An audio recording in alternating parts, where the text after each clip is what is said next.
ایسا نہیں ہے کہ کوئی جو ہے اسے دولت کی بدہضمی ہو رہی ہو اور کوئی وہ ہے کہ جو بھوکا مر رہا ہو، ایسا نہیں ہے۔ دیکھو ہمارے ہاں انسانی شرافت، انسانی عزت، انسانی پریسٹیج اور انسانی حقوق بہتر سے بہتر شکل میں موجود ہیں، حریت ہے، آزادی اظہار رائے ہے، سب کچھ ہے۔ یہ کام اگر وہ امت کرے تو اس سے زیادہ خوش نصیب کوئی نہیں۔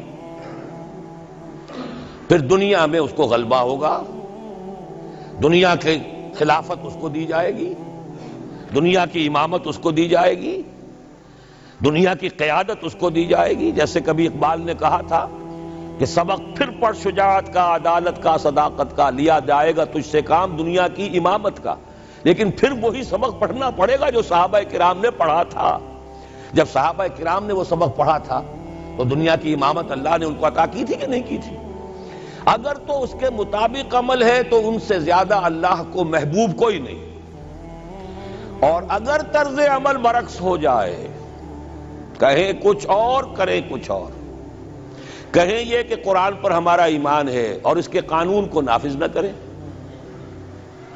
کہیں یہ کہ ہماری تو محبوب ترین شخصیت محمد ہیں اور ان کی سنت کے اوپر عمل نہ کریں صلی اللہ علیہ وسلم، قرآن نے جس شے کو حرام کیا ہے اس پر اس کا استعمال کر رہے ہوں، اگر طرز عمل یہ ہو اور یہ طرز عمل اس حد کو پہنچ جائے کہ دنیا تانے دے یہ مسلمان کہاں اسلام، دنیا میں ہمیں دکھاؤ کہاں اسلام، یہ مسلمان کیا اسلام پر کار بن رہے ہیں؟ جارج برنارڈ شاہ نے کہا تھا کہ میں جب قرآن پڑھتا ہوں تو محسوس کرتا ہوں اس سے بہتر کتاب کوئی ممکن نہیں، لیکن جب مسلمانوں کو دیکھتا ہوں تو محسوس کرتا ہوں ان سے زیادہ ذلیل قوم دنیا میں کوئی نہیں۔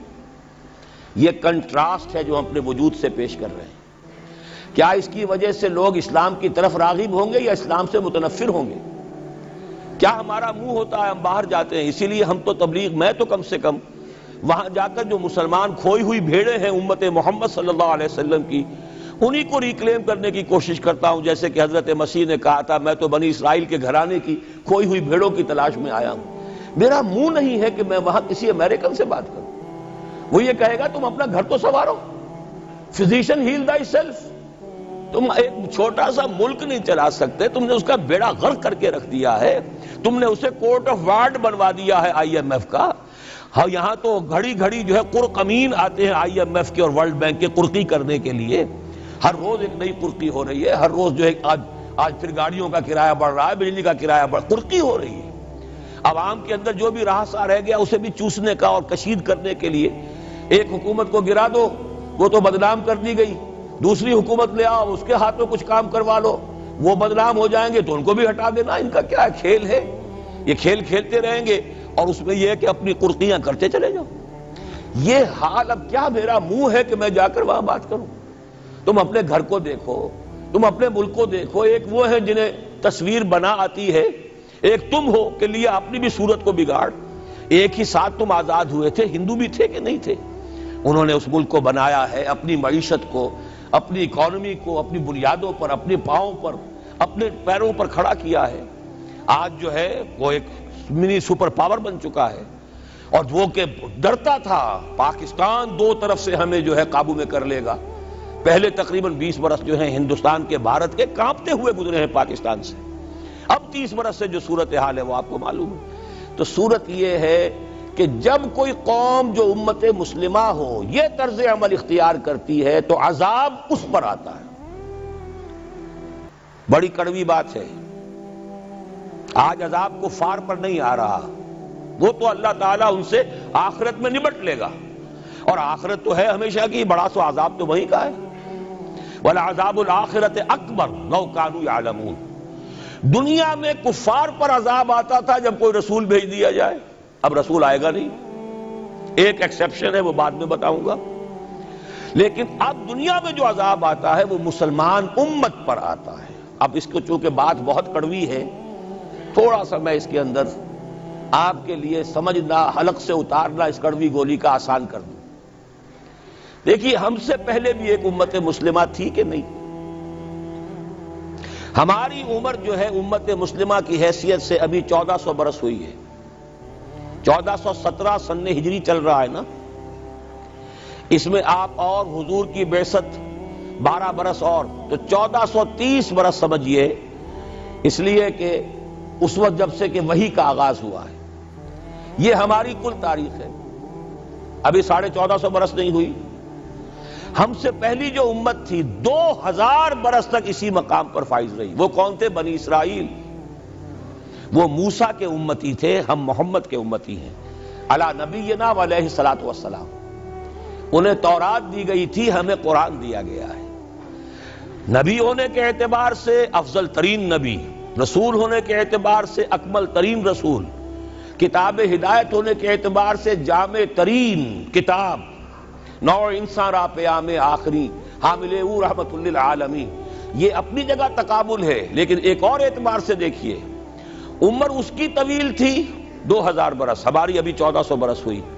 اور دوسری بات، اس امت میں 1400 برس تک کوئی وقت ایسا نہیں گزرا کہ کوئی نبی موجود نہ ہو۔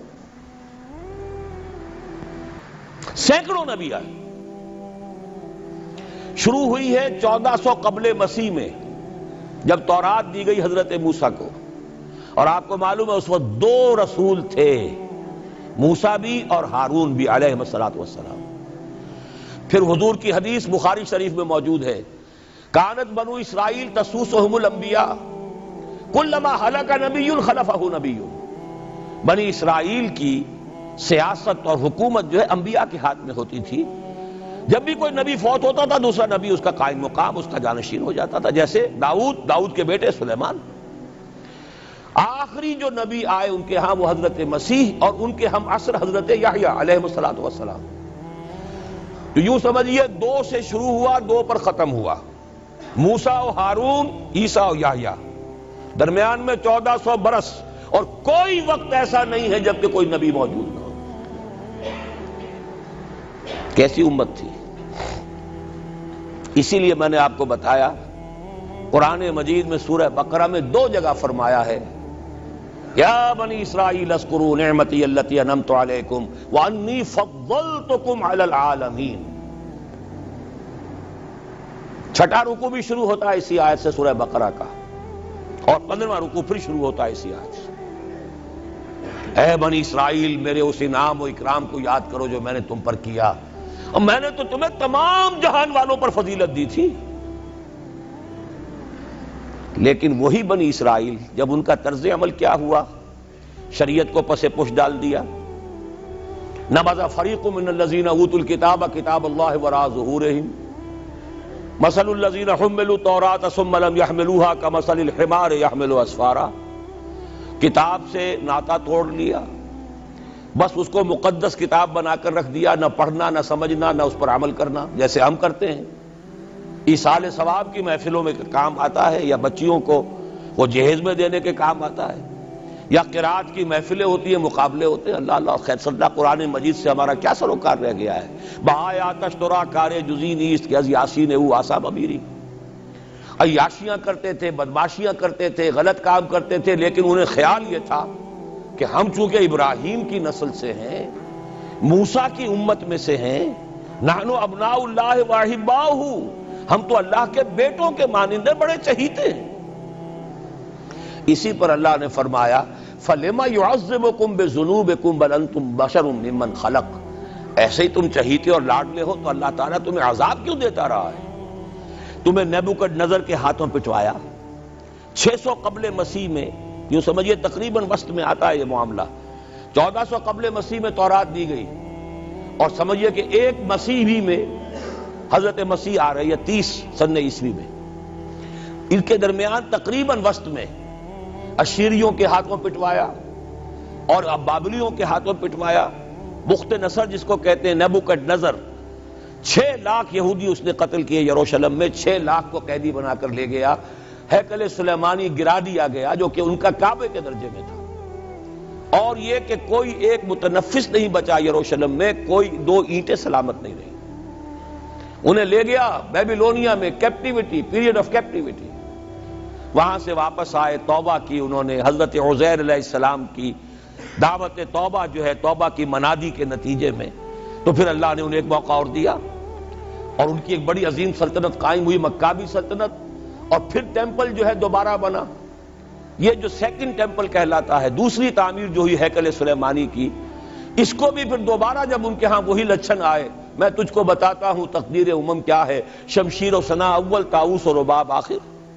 جب وہی لچھن ہو گئے پھر عذاب کے کوڑے پڑے، پہلے گریکس کے ذریعے، یونانیوں کے ذریعے، پھر رومنز کے ذریعے، اور سن 70 عیسوی میں وہ دوسرا ہیکل سلیمانی بھی مسمار کر دیا گیا اور انہیں فلسطین سے نکالا دے دیا گیا. نکل جاؤ یہاں سے. تقریباً یوں سمجھئے کہ 1917 تک، سن 70 سے 1917 تک کتنے ہو گئے؟ 1850 برس ہو گئے تقریباً. 1850 برس یہ لوگ پھر فلسطین میں داخل نہیں ہو سکے، اور وہ ہیکل سلیمانی آج تک بھی پڑا ہوا ہے منہدم، سوائے اس کی ایک دیوار کے جسے یہ ویلنگ وال کہتے ہیں. وہاں جاتے ہیں، رو دھو کر آ جاتے ہیں. اب تو خیر ان کا قبضہ ہے، جانا آنے کا سوال نہیں رہا، ورنہ 1967 سے پہلے بھی اجازت لے کر جاتے تھے، ماتم کر کے آ جاتے تھے. اس لیے کہ یروشلم جو ہے اس پر قبضہ تو ان کا ہو گیا تھا، لیکن مشرقی علاقہ ہے وہ، اور اس پر ابھی عربوں کا زیادہ تسلط تھا. اب وہ ختم ہو رہا ہے. معلوم ہوا کہ وہی قوم جو ہے، جو چہیتی بھی تھی، لاڈلی بھی تھی، خیر الامم تھی، انی فضلتکم علی العالمین کا مصداق تھی، جس پر انعامات تھے، اکرام تھا، جنہیں حضرت داؤد اور سلیمان کی سی حکومتیں دی گئیں، ان سب کا معاملہ کیا ہوا؟ غلط عمل کی وجہ سے، برعکس رویے کی وجہ سے. قرآن مجید ہی میں 2 جگہ ہے تھوڑے سے لفظی فرق کے ساتھ، ضربت علیہم الذلۃ والمسکنۃ وباؤوا بغضب من اللہ. ان پر ذلت تھوپ دی گئی، ذلیل کر دیے گئے. 1850 برس تک، پہلے 150 برس تک کیپٹیوٹی میں رہے تھے، اب 1850 برس تک جسے یہ ڈائسپورا کہتے ہیں اس میں رہے. روتے تھے، یاد کرتے تھے اپنی فلسطین کی سرزمین کو کہ ہم وہاں سے نکالے گئے ہیں. وہ بھی حضرت عمر نے اجازت دی تھی جا کر، جبکہ یروشلم جو ہے ہینڈ اوور کیا ہے وہاں کے عیسائیوں نے، حضرت عمر کے حوالے کیا ہے رضی اللہ تعالی عنہ، تو حضرت عمر نے انہیں آ کر زیارت کرنے کی اجازت دی، ورنہ زیارت کی اجازت بھی نہیں تھی. عیسائیوں نے روکا ہوا تھا، نو جیو کوڈ انٹر جیروشلم. اور وہ جو معاہدہ کیا تھا عیسائیوں نے حضرت عمر سے، یہ ان کی طرف سے شرط تھی کہ آپ یہاں یہودیوں کو آباد ہونے کی اجازت نہیں دیں گے، لیکن کم اینڈ وزٹ، آئیں، زیارت کریں اور جائیں، لیکن یہاں آباد نہیں ہوں گے. یہ قوم جو اونچی تھی، بڑی تھی، فضلتکم علی العالمین تھی، لیکن وہی قوم ضربت علیہم الذلۃ والمسکنۃ وباؤوا بغضب من اللہ، اللہ کے غضب کو لے کر لوٹی. یہ ہے اصل میں وہی معاملہ جو آج ہمارے ساتھ ہے. اللہ کا قانون تو غیر جانبدار ہے. وَلَن تَجِدَ لِسُنَّتِ اللَّهِ تَحْوِيلًا وَلَن تَجِدَ لِسُنَّتِ اللَّهِ تَبْدِيلًا. اللہ کا قانون قوموں اور امتوں کے لیے بدلتا نہیں. وہی صورت ہے. ہمیں بھی کہا گیا کنتم خیر امت اخرجت للناس، تم بہترین امت ہو جسے دنیا والوں کے لیے نکالا گیا ہے. تمہارا کام کیا ہے؟ ہم تو جیتے ہیں کہ دنیا میں تیرا نام رہے. کہیں ممکن ہے کہ ساقی نہ رہے، جام رہے. ہمارا کام تو تھا اس اسلام پر عمل کریں اور دنیا کو دعوت دیں، اپنے عمل میں بھی گواہی دے، آؤ دیکھ لو ہم جو کچھ کہہ رہے ہیں یہ تھیوری نہیں ہے، یہ صرف لفاظی نہیں ہے، یہ شاعری نہیں ہے. اگر محمد رسول اللہ نے فرمایا صلی اللہ علیہ وسلم سید القوم خادمہم، آؤ دیکھ لو مدینے میں ہمارا خلیفہ عمر فاروق خادم ہے کہ نہیں ہے؟ کیا کوئی بادشاہ ہے؟ کیا اس نے کوئی محل بنایا ہے؟ کیا اس کے لیے کوئی خدم و حشم ہے؟ کیا اس کے لیے کوئی باڈی گارڈ ہے؟ کچھ بھی نہیں. جیسی جھونپڑیاں دوسروں کی ہیں ویسی جھونپڑا اس کا ہے. جیسے پیبند لگے ہوئے کپڑے دوسروں کے ہیں، بلکہ دوسروں کے بہتر بھی ہوں گے، اس کے کپڑوں میں پیبند لگا ہوا ہے. اس کے نام سے قیصر و کسریٰ کے درباروں میں لرزہ ہے، لیکن اس کی سادگی کا عالم یہ. آؤ دیکھو، see with your own eyes, come here, see it. یہ اگر ہم کرتے اور کر سکتے، جب تک کرتے رہے تو ہم سے اونچا کوئی نہیں، اللہ کا ہم سے بڑھ کر محبوب کوئی نہیں، ہم سے زیادہ امت مرحومہ اور کوئی نہیں. لیکن جب ہم نے برعکس روش اختیار کی تو کیا ہوا؟ جیسے انہیں پٹوایا گیا تھا ایشورینز کے ہاتھوں، ہمیں پٹوایا گیا سب سے پہلے جو صلیبیوں کے ہاتھوں، کروسیڈرز. کئی لاکھ مسلمان قتل ہوا کروسیڈز کے اندر. جب پہلی مرتبہ عیسائیوں نے قبضہ کیا یروشلم پر، تقریباً 90 برس 88 برس عیسائیوں کے قبضے میں رہا ہے، اب وہ دوبارہ چلا گیا یہودیوں کے قبضے میں۔ اس وقت جو ہے اتنا قتل عام ہوا تھا عربوں کا اور مسلمانوں کا یروشلم میں کہ جب فاتحین کے گھوڑے داخل ہوئے ہیں شہر کے اندر تو گلیوں کے اندر ان کے گھٹنوں تک خون کی نہر بہہ رہی تھی۔ اس کے بعد آیا فتنہ تاتار، کروڑوں مسلمان قتل ہوئے، یہ لاکھوں کی بات نہیں ہے، کروڑوں مسلمان۔ پورا روسی ترکستان کا علاقہ ختم ہوا، افغانستان ختم ہوا، ایران ختم ہوا، عراق ختم ہوا، 4 عظیم مملکتیں۔ اور آخری خلیفہ بنو عباس کا وہ گھسیٹ کر نکالا گیا اپنے محل سے، مستعصم باللہ۔ ویسے تو نسل تو حضور کے چچا کی نسل سے تھا، عباسی تھا، حضرت عباس رضی اللہ تعالی عنہ کی نسل سے ہے، مستعصم باللہ، لیکن اس کو گھسیٹ کر نکالا گیا ایک جانور کی کھال کے اندر لپیٹ کر، اور تاتاریوں نے اپنے گھوڑوں کے سموں تلے اسے کچل دیا۔ وہ دن اور آج کا دن پھر امت مسلمہ کی قیادت عربوں سے چھین لی گئی۔ اس کے بعد اللہ نے پھر کرم فرمایا، پھر کچھ اولیاء اللہ کے ذریعے سے، کچھ صوفیاء کے ذریعے سے اتنا بڑا معجزہ ہو گیا، جیسا کہ حضرت عزیر علیہ السلام کے ذریعے سے ہوا تھا کہ یہود میں دوبارہ انابت اللہ، توبہ کا جذبہ پیدا ہو گیا۔ ایسے ہی کچھ صوفیاء کرام کے ذریعے سے، نیک لوگوں کے ذریعے سے، اللہ والوں کے ذریعے سے، وہی تاتاری جنہوں نے کروڑوں مسلمانوں کو قتل کیا تھا خود مسلمان ہو گئے۔ ہے آیا فتنہ تاتار کے افسانے سے، پاسباں مل گئے کعبے کو صنم خانے سے۔ پھر غلبہ ہوا، پھر ترکوں کی عظیم حکومت قائم ہوئی، ترکان تیموری، Terken Usmani, Terken Seljuqi, Terken صفوی۔ عرب تو معزول ہو گئے تھے، لیکن ترکوں کی زیر قیادت پھر گریٹ آٹومان امپائر میں قائم ہوئی۔ اس کے بعد پھر جب وہ ترکوں کے اندر بھی وہی بادشاہت، وہی عیاشیاں، وہی محل بن رہے ہیں، وہی جو ہے توپ کاپی محل جا کر دیکھ لیجئے، وہی عیاشیاں شروع ہو گئی، وہی اللے تللے ہو گئے، وہی ظلم شروع ہو گئے، تو پھر اللہ نے دوبارہ پھر ہمیں یورپی اقوام کے ہاتھوں ذلیل کیا، کہیں انگریزوں کے غلام، کہیں فرانسیسیوں کے غلام، کہیں اطالویوں کے غلام، کہیں ولندیزیوں کے غلام۔ پورا عالم اسلام اس صدی کے آغاز میں پہلی جنگ عظیم کے بعد پورا عالم اسلام غلامی میں تھا، سوائے نجد کا ایک علاقہ تھا کہ نجد میں ابھی تیل برآمد نہیں ہوا تھا، ورنہ سب سے پہلے پنجے وہاں گڑتے، وہاں ریت میں جا کے لینا کیا تھا۔ باقی تو یہ ہندوستان غلام ہے، انڈونیشیا غلام ہے، سب کے سب یہ جاوا، سماٹرا، چلتے جائیے سب غلام ہیں۔ اس کے بعد ایران چاہے براہ راست غلامی نہیں تھی لیکن انگریزوں کے انتداب میں تھا، کنٹرول انہی کا تھا۔ عراق پر انگریزوں کا کنٹرول تھا۔ اسی طریقے سے یہ ساری جو عرب مملکتیں ہیں یہ انگریزوں کے زیر اثر تھی، اور یا یہ کہ فرانسیسیوں کے زیر اثر تھی۔ شمالی افریقہ یا فرانسیسیوں کا تھا یا اسپین کا تھا، اور یا یہ کہ اطالویوں کا تھا لیبیا۔ یہ حال ہمارا ہوا۔ یہ ہے اصل سبب اور یہ ہے معاملہ جس میں اب میں آخری بات اس موضوع پر کہہ دینا چاہتا ہوں۔ یہ پروسیس بہت جلد ایک بہت بڑی کلائمیکس کو اور بہت بڑی انتہا کو پہنچنے والا ہے۔ وہ انتہا کیا ہے؟ دیکھیے، میں نے جو کہا تھا کہ ایک استثناء ہے، ایک قوم، ایک امت ایسی ہے کہ جس نے اپنے رسول کو رد کیا اور اسے ہلاک نہیں کیا گیا۔ حضرت نوح کی قوم غرق، حضرت ہود کی قوم ختم، حضرت صالح کی قوم ختم، حضرت شعیب کی قوم ختم، آل فرعون ختم۔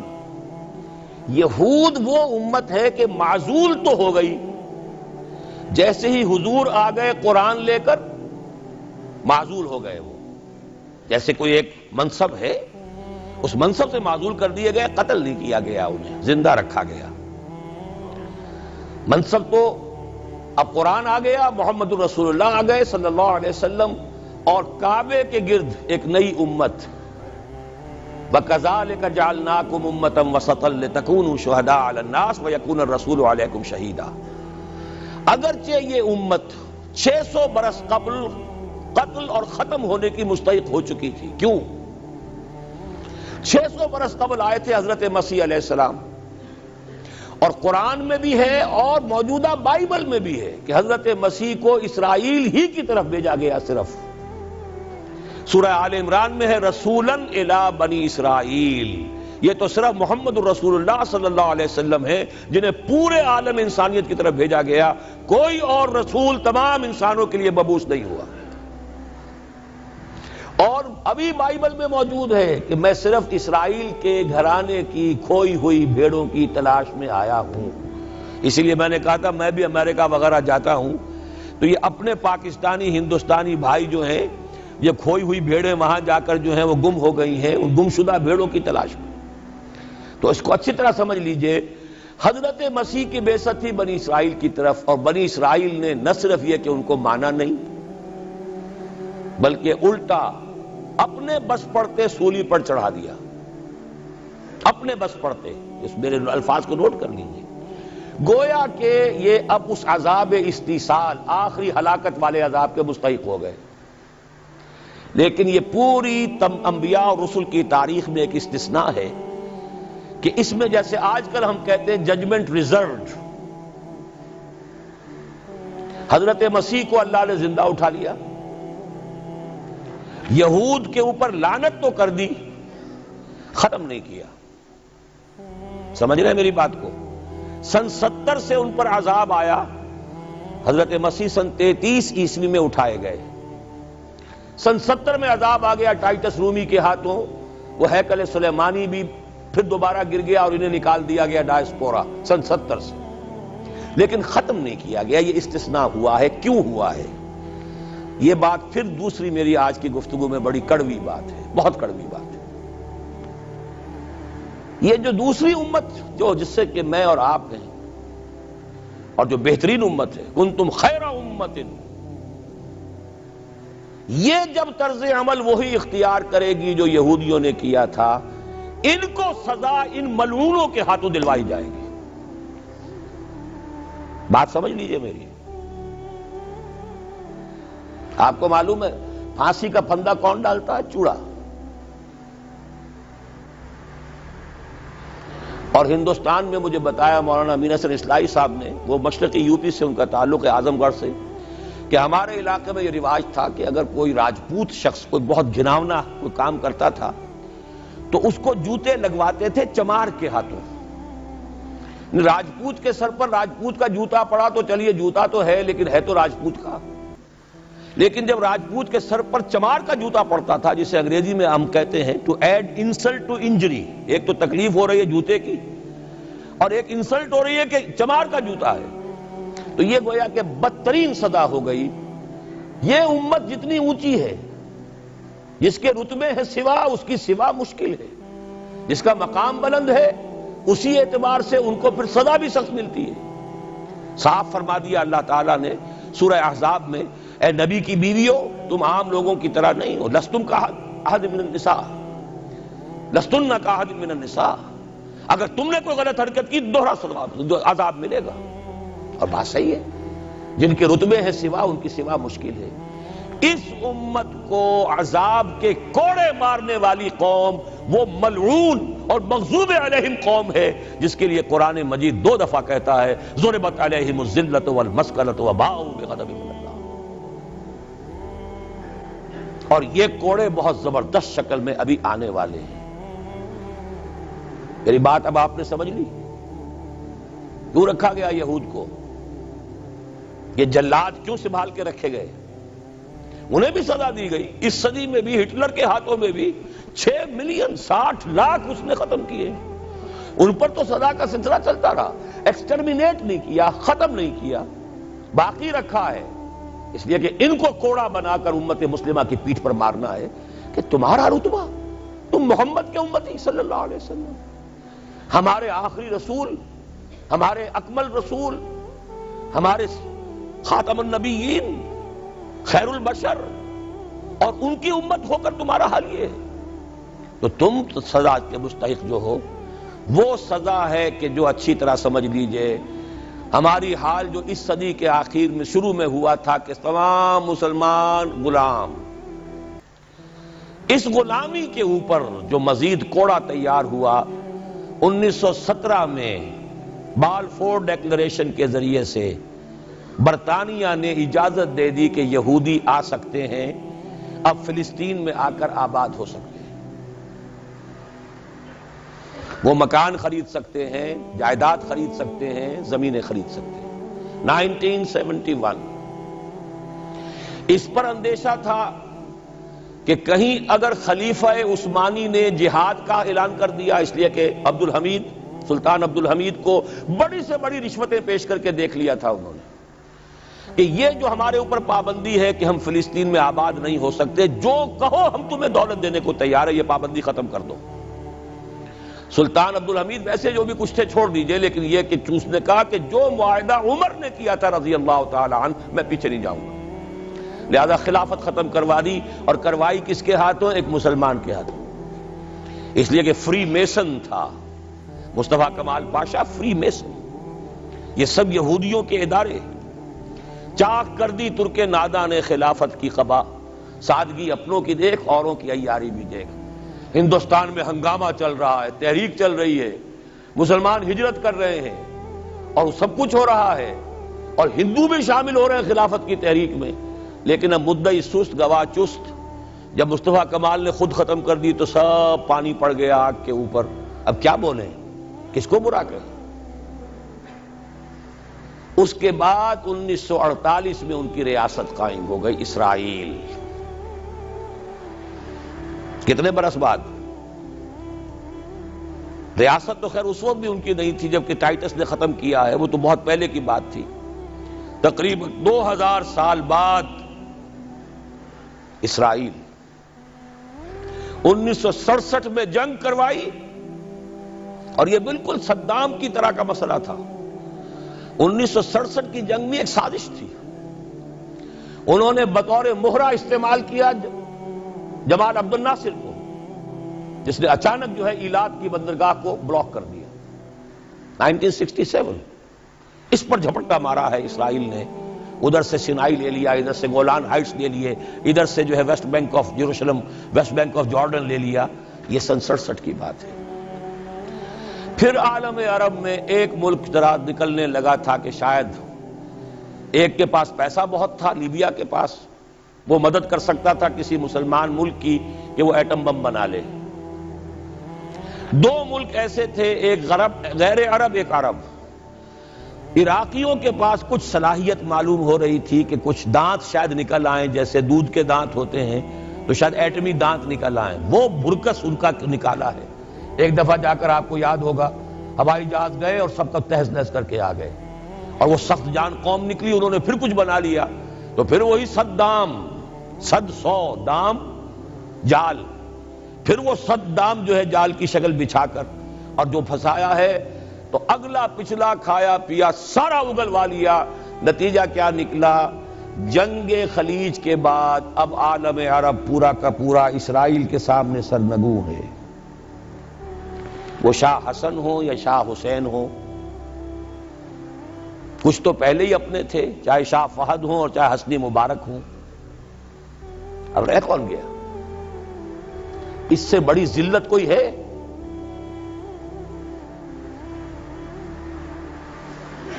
جن کے ساتھ ایک میز پر بیٹھنے کو تیار نہیں تھے، جن کے ساتھ گفتگو کو تیار نہیں تھے، اور بلا کر کہاں کھڑا کیا ہے؟